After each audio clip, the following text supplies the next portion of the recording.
Та намынхаа ажилд юу нэр оролцсон? Уу юу гэж оролцсон бэ? Би чинь чөлөөндөө байж байна.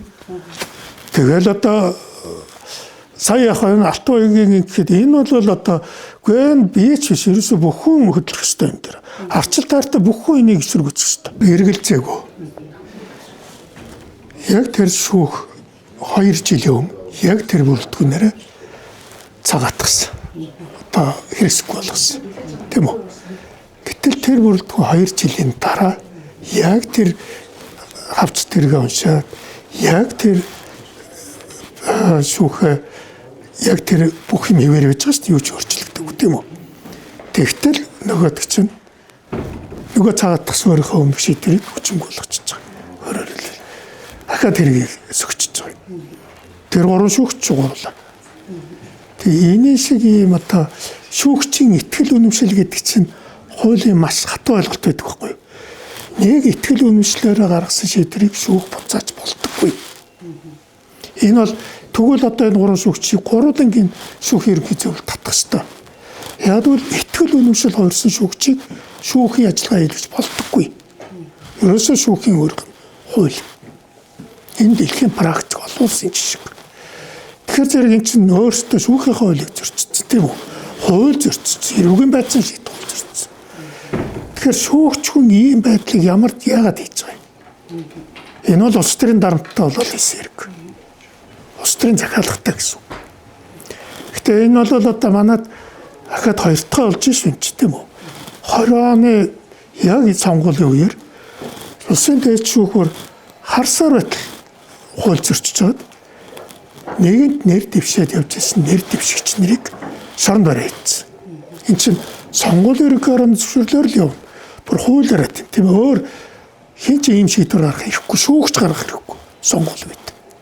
Үгүй тэр чинь эрүүл ухаан ясаар тэгстэй шүү дээ. Яг бол сонгуул явж байхад нэр дэвшигчээ шүүх бариад идэх байх юм бол тэгвэл тэр сонгуульч бүх зураг хүчний гишүүдийг барай хийчихвэл яах юм.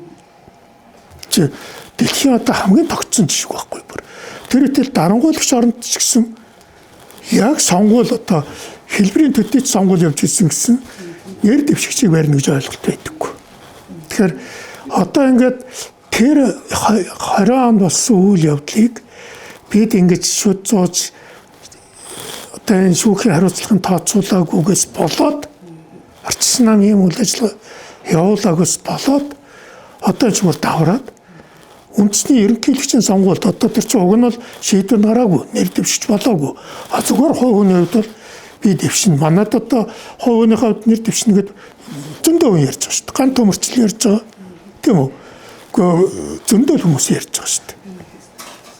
Тэгэд тийм юм ярьсныхын төлөө очиад нөгөө хавц тэрийг маш яралтайгаар очиж нөгөө 2 жилийн өмнө өөртөө гаргасан шийдвэрийг өөртөө өчмөг болгож байна. Тэгэхээр би дахиад хэлье.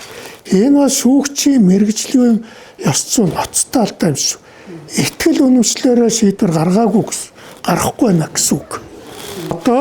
Одоо энэ даварсан үйл ажиллагааг ахиж явуулж болохгүй. Энэ ерөнхийлөгчийн сонгуульч нь маш хариуцлагатай сонгуул. Бид нар бол одоо тэгээд ерөөсө гараад тэмцэх ёстой. Одоо нам бол ерөөсө талбай дээр одоо тэгээд суулт хийх юм уу, хөлсгөлийн зарлт юм уу бүгдийг хий. Гэхдээ энийг бол одоо бид яагаад өгтөрөө шүү дээ. Манай үндсэн хууль нь тийм байдаг.